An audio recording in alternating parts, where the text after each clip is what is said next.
মৌসুমীর সংসারে সবাইকে জানায় স্বাগত। শুভ সকালের অনেক শুভেচ্ছা, অনেক ভালোবাসা। আশা করি আপনারা সবাই ভালো আছেন। পুরো ভিডিও দেখার অনুরোধ রইল সবার কাছেই। ভালো লাগলে একটা লাইক, কমেন্ট আর একটা শেয়ার করে দেবেন। এটা কিন্তু আপনারা দেখছেন মঙ্গলবারের ব্লগ। মঙ্গলবার ভেবেছিলাম ঋষিকে স্কুলে নিয়ে যাব না, আসলে সোমবার দিন আমাদের এত শরীরটা খারাপ, সন্ধ্যার থেকে আমরা শুয়েই কাটিয়েছি। তো সেজন্য ভেবেছিলাম যে আজকে একটু রেস্ট নেব। তবে ঋষির না নাটকের আর একটা নাটক আছে, ওটা 10 তারিখ হবে। তো রিহার্সাল চলছে, ভেবেছিলাম স্যারদের সাথে কথা বলে সেই টাইমে যাব। স্যাররাও জানেন যে ঋষির টানা স্কুলে গেলে শরীর খারাপ হয়। তো তারপরে ঋষিও বললো শিক্ষক দিবসের কিছু কথা আছে, আবৃত্তির নাম দেবে, তাই জন্য ভাবলাম চলো তাহলে নিয়ে যাই। তাই জন্য কিন্তু ঝটঝট করে ওকে ম্যাগি বানিয়ে দিলাম, আর ওখানে বাইরের থেকেই কচুরি আর তরকারি কিন্তু কিনে আমি টিফিন দিয়ে দিয়েছি যাতে ওর পেটটা ভরে।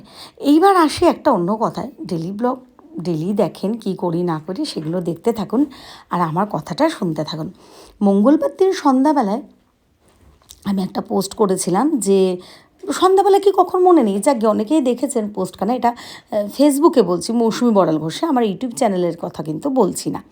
যেহেতু আমি একই সাথে দু জায়গায় পোস্ট করি, একই ভয়েস দিই, সেজন্য বলে নিলাম। তো যখন মৌসুমী বড়াল ঘোষে আমি পোস্টখানা করেছিলাম যে পুজোতেই সবার এরকম আপত্তি, তো মেলাতে কি শোকসভা হয়, মেলাতে কেন আপত্তি নেই। তো অনেকে এখানে অনেক বাজে কমেন্ট করেছেন, অনেকে সাপোর্টও করেছেন।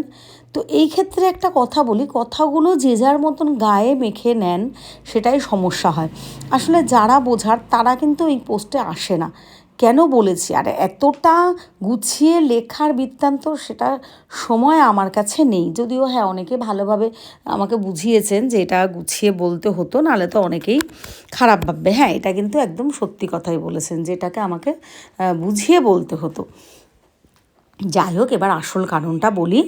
আমি রীতিশার এক পোস্ট করেছিলাম, তো তখন এখানে একজন কমেন্ট করেছিলেন, একজন দুজন হবে, একজনটা বেশি মনে আছে, যে হ্যাঁ এখনও এরকম পোস্ট করছো, এরকম ব্যাপার। আবার তো পুজো নিয়ে বলেছিলাম, যে আমার মেয়ে বলেছিল যে পুজোর জন্য আমি বসে থাকি, আমার বাবার সাথে আমি বেরোই বা আনন্দ করি, আমার মায়ের কাছে আমি 3 দিন থাকি, তো দোষীরা যেন তাড়াতাড়ি পুজোর আগে শাস্তি পায়, তাহলে হয়তো আমরা একটু শান্তি পাবো। তো সেটা নিয়েও কিন্তু অনেকে অনেক বাজে কমেন্ট করেছিলেন।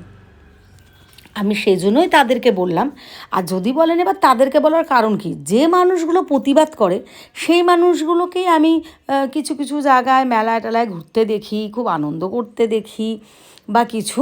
তো সেই জন্যই এই কথাগুলোটা বলা। তো একটা কথা বলি, দেখুন, জীবন কিন্তু কারোর জন্য থেমে থাকবে না।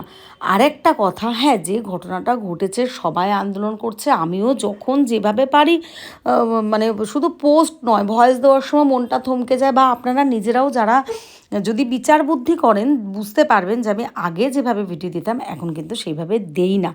তো আমার মেয়েকে ভালো রাখাটাও কিন্তু আমার দায়িত্ব, কর্তব্যের মধ্যে পড়ে। তো ভালো রাখার জন্য শুধু মেয়ে নয়, মেয়ে ছেলে নিজেকে সবাইকে ভালো রাখতে গেলে জীবন কিন্তু থামিয়ে গেলে হবে না।